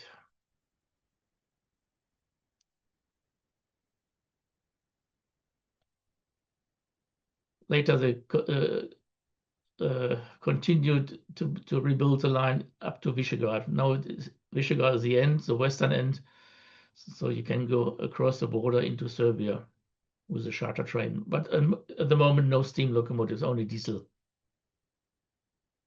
And here a Schneeberger charter in, I think, some 10 years ago.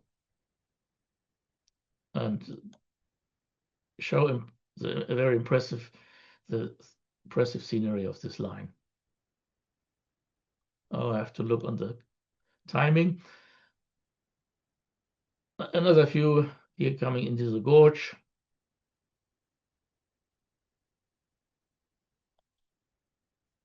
In a well-decorated tunnel, all brought back in the original condition.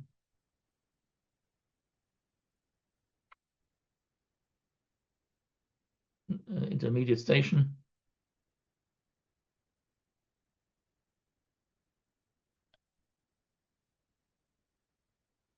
I think this is, I don't know what it's closed. I forgot the word. Sorry. Passing this. Another view here into the gorge.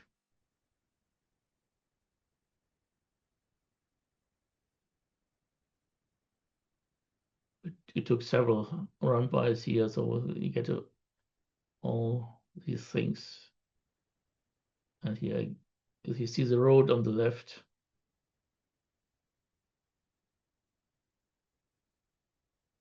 so we chased it by car to get more of the valley. And all this was rebuilt, I think, some 20 years ago.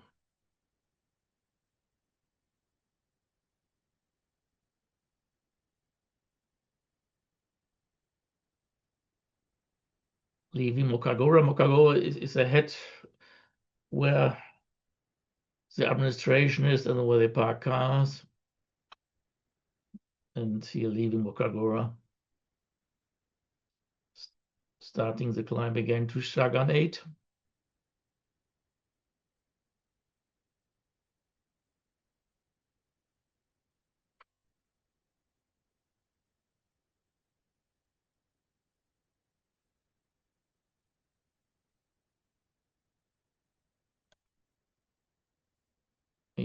This was our hotel, incredible hotel area, one of the best hotels I can remember in that area. Beautiful and incredible. And we also, on my first years when I came to Serbia, I also run charter trains on some industrial, and here we visited, I think it's Kolubara,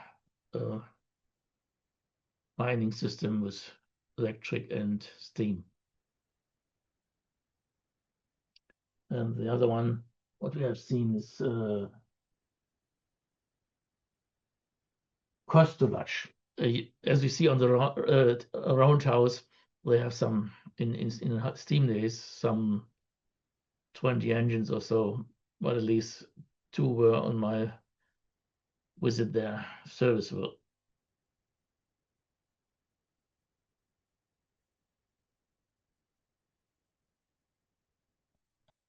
So let's go to Bulgaria. I think where we go to Bulgaria, September to Bansko in Dobenešte. A beautiful line, and they use mainly these 210-2 engines. This is number 609.76 from Polish builder Szarnow in 1929 built, leaving Varvara on my charter. Another train. Someone forgot to close the door. Oh, he was not punished. And between hinter Varvara comes the gorge of Chepina.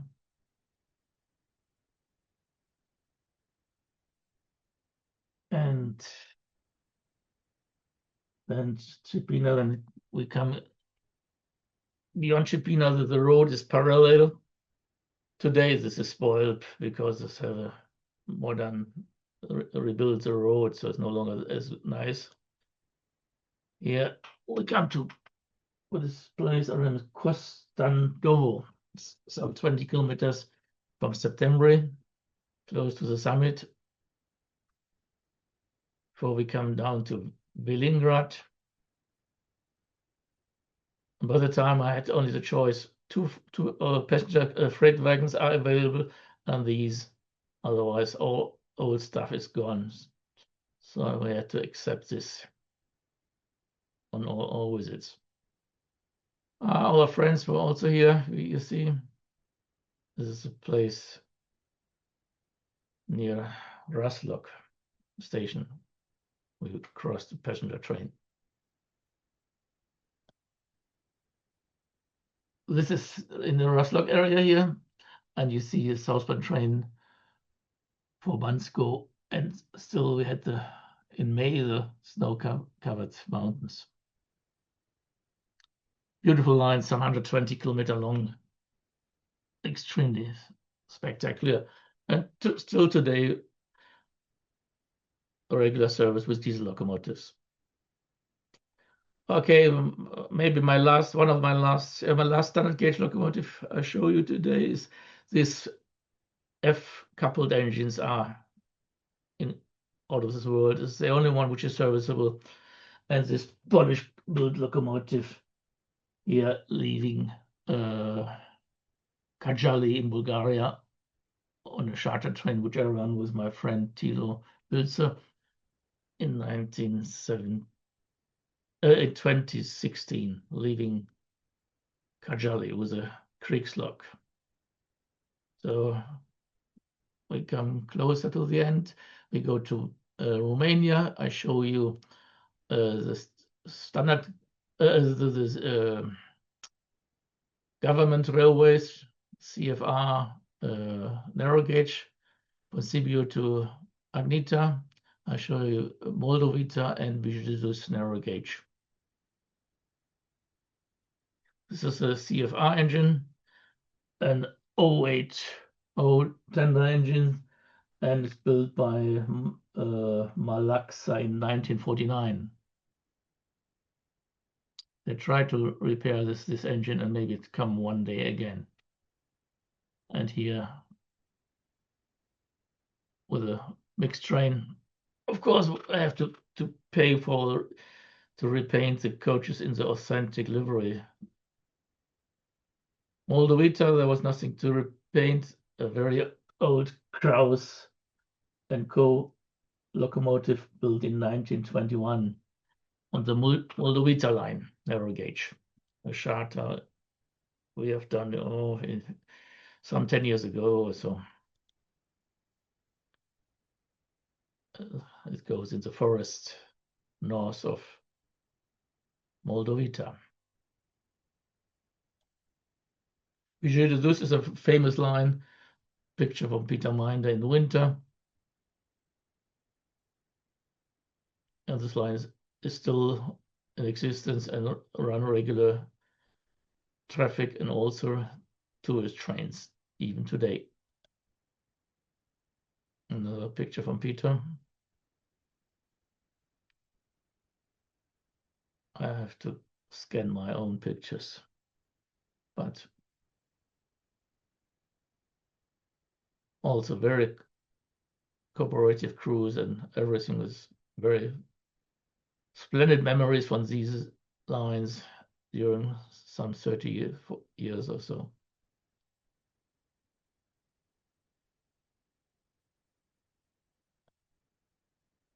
Here is a place with the branch at Novat. The two lines diverge, one to the northeast and one to the north.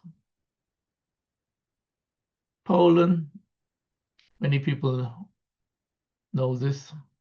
Poland was a difficult country. And you see Stargard, one picture, the Białowieża system here, the Gnesen system, and this line from Rzeszów to Dynów, which goes up in the mountains to the Slovakian border. And this is a meter gauge locomotive, 262. It was built by Borsig in 1930 and survived today in Germany on a railway, museum railway near Aachen. Nice little engine. My favorite narrow gauge system in Poland at all is a huge system of Wierzbicza Kreisbahn, a network between Białowieża and Bromberg, Bydgoszcz, some 80, 90, 100 kilometer long. My absolute favorite system. And two pictures here of this 080 PX 38805, which were built by Shranov in 1938 and is still serviceable today as a museum loco, survived its need. And here in 1977, long freight left Białowieża.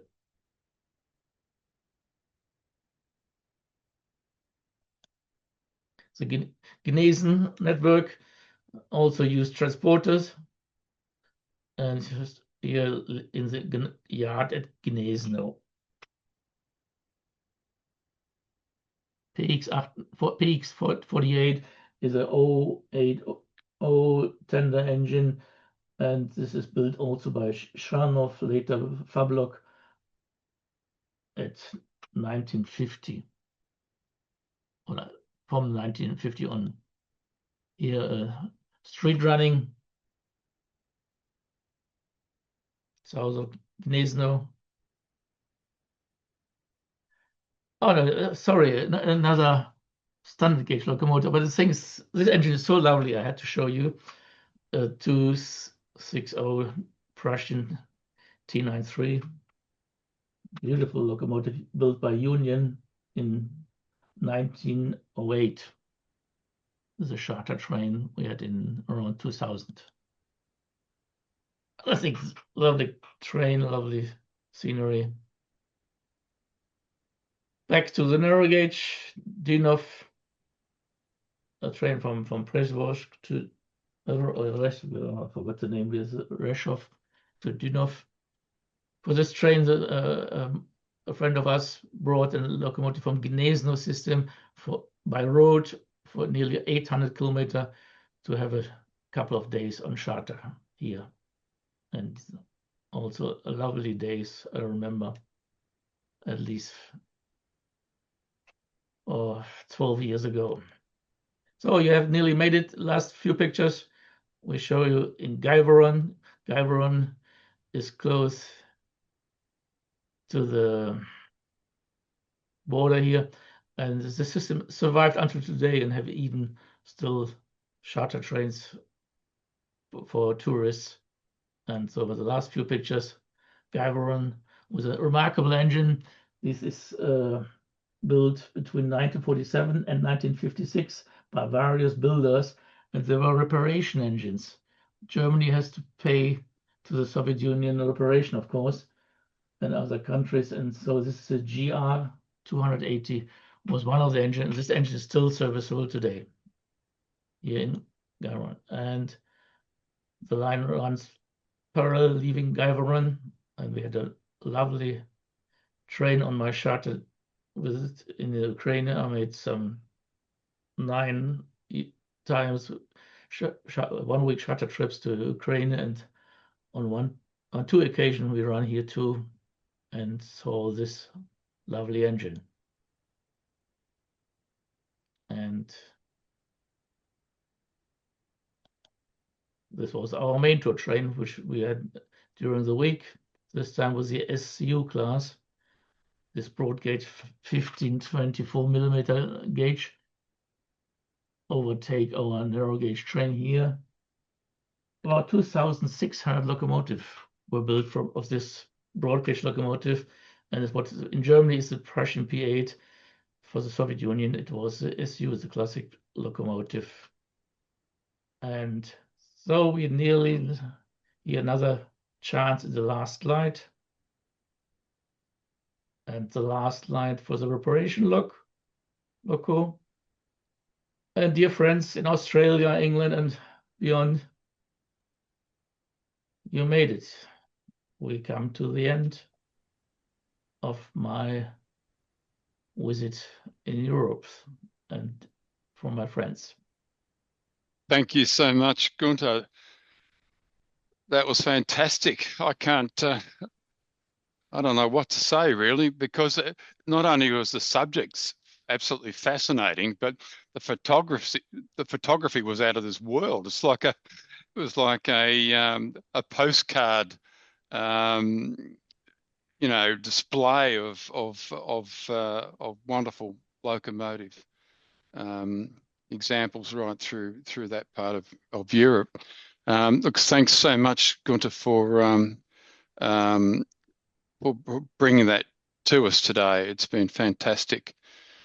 Does anyone have any questions at all or comments to make to Guenter?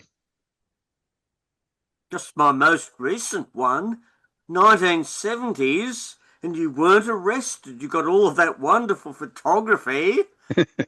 Hassle-free, Yeah, or were you just showing us the good moments between the police attacks? Yeah, but I have to say, Poland was even, I think the worst was Serbia, but not for me. Okay, I was also arrested many times in Serbia, but in Poland, I suffered everything. Sometimes I even saw on a standard gauge PT-47, I saw the police coming in distance. Maybe the crew has said, "Oh, there's a photographer," and I even tried to escape from them. I managed it. But on the other hand, my longest arrest was 30 hours in Nysa in Poland. And despite I was with Polish rail fans, finally they had, excuse me, it was overdone what we have done, but 30 hours lost. And so Poland was, oh, yeah, sometimes you were lucky. Okay, you could get a permission, but it was not always easy. Poland was a difficult place. In particular, what political situation in the mid-90s, 1985, it was difficult when the military system was impressed. So it was very difficult. But as you see, sometimes you have to try and escape. That's Good. What you said you were arrested for 30 hours. I mean, does that mean they threw you in a jail? Yeah, there was in a police jail, and we were separated from my Polish friend.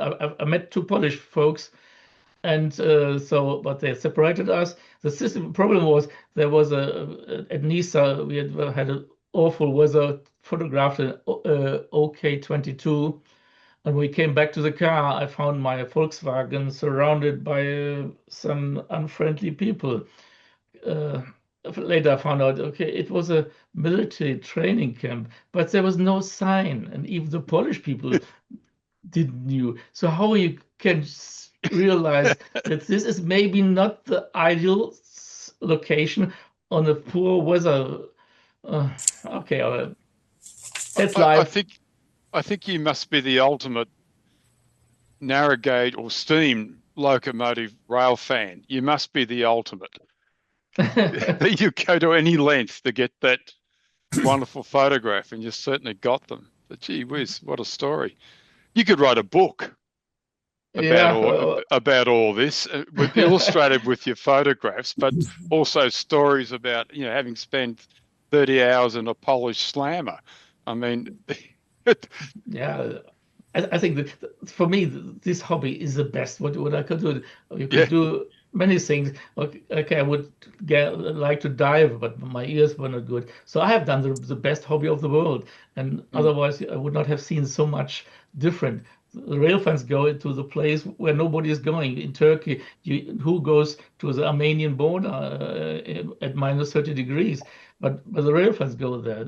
The tourists only go to Istanbul and Izmir, but we go to the places. We have seen the real countries, and so this hobby is the best hobby. It is. I think 98 of my life was well done. Yeah, it's great. Including to marry my wife. Snuck that in. You've got a good wife, so that. Any other comments from people? Yeah, Mike, I'd just like to say it was fantastic. Fantastic Sorry. bloody show. It was really great shots and everything. Thanks. Yes, thank you. That was Graham, was it? Yeah, it's Graham. Yes. Thanks, Graham. Yeah. But, anybody else? Absolutely superb presentation. Thank you again. Yeah. Your standard just goes up and up. And looking at your face, I can't see the suntan, the stripes through the bars where you've been thrown in prison. Bit of a concern now. Yeah. And this is the reason why I tried to give this now. I was really lucky to that Lufthansa, the Deutsche Bundesbahn didn't want me, and I applied for Lufthansa. So otherwise, I could not all see this because my parents were not rich. I had 3 jobs while I was in school to pay my Interrail ticket, and so. But I have done the right decision to work for the airline, and so now I try to give these pictures to show it to everybody who wants. That's great, Guenter, and we're very fortunate that you do. Anyone else? Mike, it's Bob Stonehouse here. Yes, Bob. Firstly, yet again, may I thank you for the invitation for joining this excellent presentation. Last time we spoke, I mentioned that the Locomotive Club of Great Britain would be running a series of Zoom meetings. We have started. The last one was only a few days ago on Thursday, February the 5th. When I mentioned this last time, I mentioned the timing. And I would love it if the Light Railway Research Society of Australia could join us. Unfortunately, with the 7:30 p.m. timing in Britain, it's something in the morning for you in Australia. I have tried to resolve that, and it may be possible later on in the year to do that. But can I head up that the next Locomotive Club of Great Britain Zoom meeting will be Thursday, March the 5th. Now, I think it'll be in the early hours of March the 6th for you. And It will be Jeremy Harrison presenting a talk called Railways Before the War, the Great War. And that will be some pictures from what's called the Ken Nunn collection, a series of black and white negatives were taken, well, up until Ken's death in the early 60s. The Locomotive Club of Great Britain has a collection of 2,500 prints, of which this will form a talk. I think you'll find it very interesting.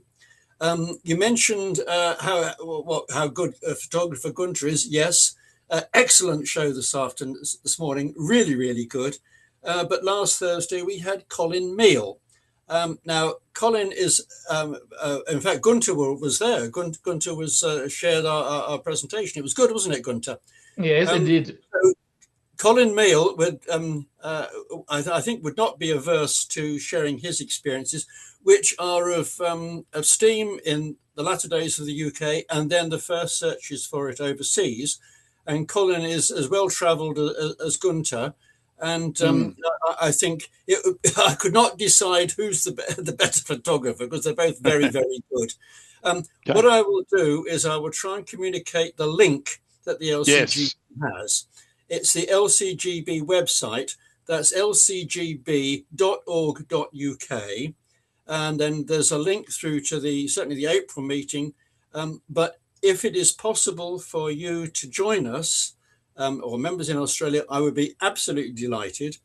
Bob, could I ask, if you wouldn't mind, could you email the link to me, or I think you could do it through the through what we've been sending, through the email address. Yes, I'll put it on the chat. The address and now. I'll circulate that to those who attended the meeting here tonight. It'll be 6:30 a.m. in Australia.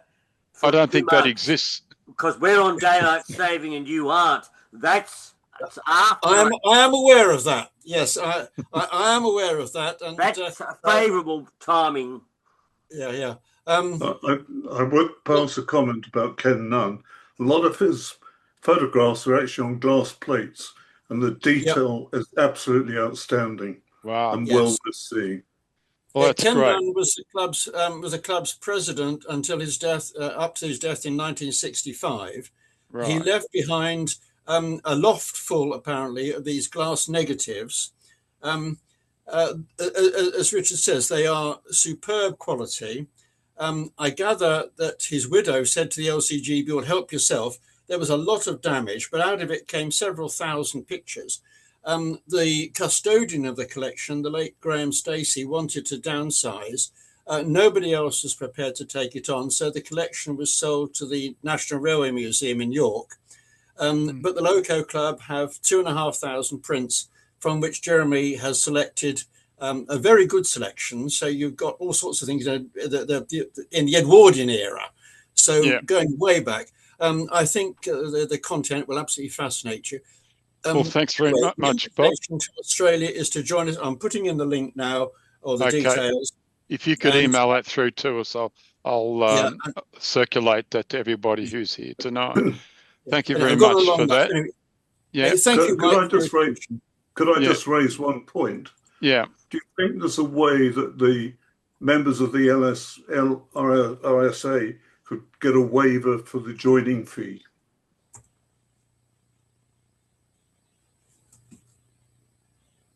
Who are we asking, Richard? Well, Richard, our friend from the Locomotive Club of Great Britain. You're asking Bob, right. Yeah. Bob, yeah.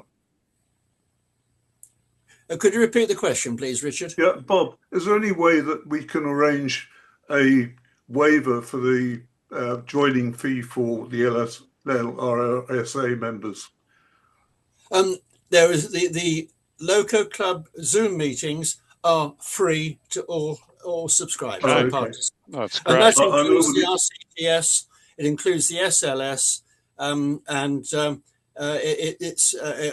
mentioning this to our Australian friends because I've been so appreciative of being included in the LRSA Zoom meetings. This is to return the compliment. I appreciate the ungodly hour in the morning you'd have to get up.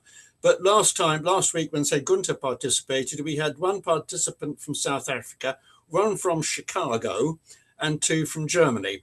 Right. So, Australia, you are most welcome. But I do appreciate that to begin with, it's at an ungodly hour, it'll be about 4:30 in the morning to you.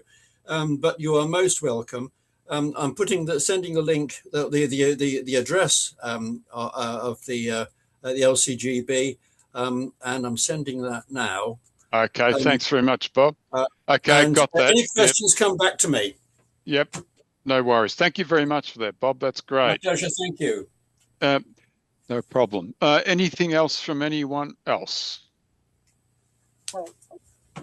No. Okay, look, once again, Guenter.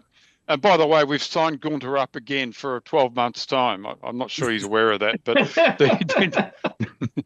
but I think he is actually. We did mention it the other night, and I think he said, "Yeah, is left." He's got to know, but it'll be good. But look, Guenter, thanks so much again for giving up your morning. No problem. And you'll be getting hungry now. Lunchtime now, so you can go. Yeah, now I go to the restaurant. That's true. Yeah. So look, we really do appreciate your contribution. It's been a wonderful evening entertainment for us, as I said, not just because of the content, but just because of the technical quality of those photographs. It's just unbelievable. It's been amazing. So thanks very much. And very difficult for everybody to give you some applause, but let's just do a visual one though. Easy. Great. Thank you. Okay. Thank you. You brave Australians to get up. If you remember when you come to England, it's 3 or 4 o'clock in the morning. You are really brave. As I said before, I didn't even know that existed anymore that time. Apparently it does. Okay, look, good evening, everyone. Thanks for coming tonight. I didn't dig up what our next one is, but be sure that it'll be good, and it'll be in 2 months' time. So, me then. That's April. Oh, it is. There's the answer. It's Rod. Now, what were you? I've forgotten what you're actually. Now, the one that's advertised is Chinese narrow gauge. Oh yes. I hope I can get it ready in time. I'm on my way to Taiwan to chase narrow gauge sugar steam. Well, there's always the evenings, Rod, so we expect it to be ready. Okay, that's going to be really interesting, so that's good. Fortunately, Rod's here to keep us informed. Okay, everybody, look, thanks for coming tonight, and we look forward to seeing all your faces again in 2 months' time. And once again, thanks, Guenter. Good night. All the best, friends, thanks, everyone. All over the world. Thanks, Mike, for a great night. Thanks, Graham. See you at Puff sometime, mate. Good night, everyone. Night. Okay. I go now to eat something very good with a cold beer. That's it. I've finished my glass of red. I might get another one, Guenter. I might get another one. Okay. All the best, friends. Goodbye. Good night. Bye. Good day. Night. Bye. Night all. Yeah, just